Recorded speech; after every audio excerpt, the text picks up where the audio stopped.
Hi, this is Steve Jones back with the Hardscape channel and Jay Lash. Oh God, Jay, we gotta drink. We gotta start drinking. LaCharite. It's real simple. I know, but I've been all these years. It's just been in my mind the other way. But It is LaCharite. with everybody, so I'm used to I it. don't feel bad. I mean, we still like you. Okay, that's good. You know, Jay and I had we briefly spoke on the previous interview about Face Mix Pavers, and generally speaking, Face Mix Pavers can offer some good advantages. Serious advantages, absolutely. But at the same time, there's some potential risk based on quality of manufacturing. What's your experience and what was your feelings and when were face mix pavers first introduced into your market in British Columbia? We had a big World's Fair back in 1987, and the company that was at that time was Westcon. We're a pretty forward-looking company, and they introduced the face mix to our market, and we laid. That was the Given family. Yes, and we laid. I think we put down on that project a little over 1,000,000 square feet, and it was all face mix, and that was really just that was coming out just before that. They had a couple of trial sort of sample jobs and runs, and we installed them, and I really liked the looks of them at that point in time. That was, you felt that was the way to go. Um, One thing about the paving stone industry is when we compact them, we really beat them up. That's a good torture test for any product. And as you were saying, you used a heavier compactor. I've always used a heavier compactor. The biggest compactor I can get on it's the one I want, because it'll consolidate it, and it breaks what's a poor product. It'll break, and you can fix it at the time. There's no callback. That's always bothered me. You get called back for one or two cracked pavers, and you got to go. I'd rather take care of that during the original installation process. And but today, and some of this goes to face mix and to textured surface pavers and stuff. And we sell my company. Today we sell a lot of urethane mats for pavers, and unfortunately, it's many times it's for the wrong reason. I mean, I'll keep selling them, but if it's a textured surface paver, you don't want to create the white cap surfaces with it.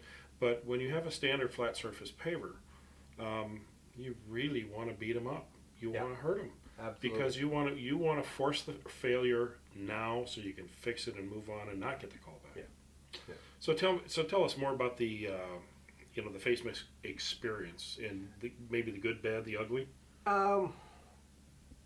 Initially, we used to have the odd paver you'd find there. You get one, because of their batching size, every once in a while you get a couple of pavers or a couple of pallets are bad. The batching size was 2 pallets, and every once in a while you got 2 crappy pallets in an order. Typically, our experience has been very good with it. I think for the industry it's been very good, primarily because the Vancouver area, we very much like Los Angeles, we have an awful lot of acid rain, or not so much. That's not so much like Los Angeles, but we have the inversions. We have the temperature inversions, and it keeps the smog down. And because of the amount of moisture that we do have, it doesn't blow away. It just comes out of the sky as a mild acid rain. Anytime you look at a building drip line, you can see the difference, whether it's a paver or whether it's concrete. You can see that etching on the concrete. It's very vivid. It becomes almost like an exposed aggregate over time. Paving stones will become like an exposed aggregate. So you're selling a product that's going to last for a long time, and 3-4 years down the road you can start to see that aggregate. All that it is on a lot of those pavers is just a thin film of color, and it takes no time at all for that color to disappear, and you've got a crappy looking paver on the ground. And the face mix is made of a far higher concrete strength, and it has a far smaller aggregate. And usually a typically much harder aggregate, Much like harder, a silica yeah. or something. Yes. Yep. Yes, exactly. So over time, you look at that paver. We've had 25 years now experience with the pavers, and the difference between a 25-year-old paver of that type, the face mix, versus a non-face mix type is just night and day. So you get the client who's spent some good money with you has a good-looking product for a long period of time.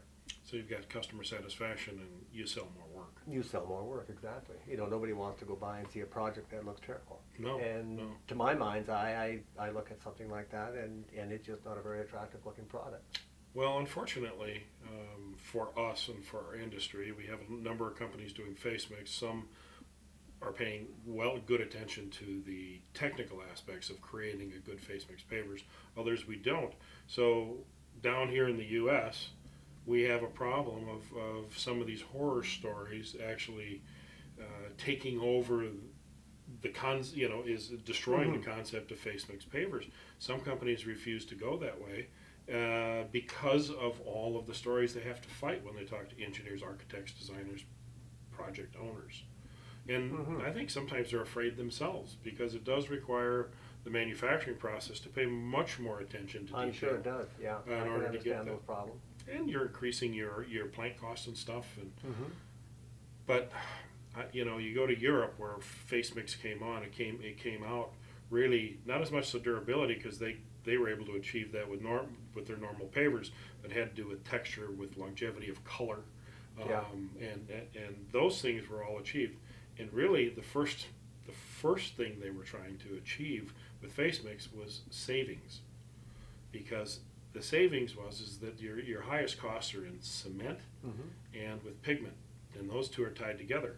And when you load the whole paver with a heavy pigment mixture with a lot of cement, it's very expensive. Yeah.